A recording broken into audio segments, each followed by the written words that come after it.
नमस्कार, मी doctor Jayesh Patil. Me Deshpande I hospital Kothrud येथे paediatric ऑप्थॅल्मॉलॉजिस्ट म्हणून कार्यरत आहे. हल्ली लहान मुलांमधील डोळ्यांच्या चष्म्याचे नंबर तसेच ॲलर्जीजचे प्रमाण बरेच वाढलेले आहे आणि त्यासाठी लवकरात लवकर म्हणजे इव्हन 3 वर्षाच्या वयात सुद्धा आपल्याला डोळ्यांचे चेकअप करणे आवश्यक असते. जरी लहान मुलांमध्ये काही तक्रार नसेल तरी सुद्धा आम्ही रिकमेंड करतो की 3 वर्षाच्या वयात एकदा डोळ्यांचे चेकअप झाले पाहिजे.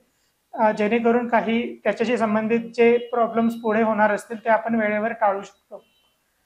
तसेच काही मुलांमध्ये ॲलर्जीचे प्रमाणही बरेच असते, ज्यासाठी जर मुले आय रब करत असतील किंवा डोळे स्क्वीज करत असतील खूप, त्यांनी लवकर चेकअप करणे गरजेचे असते.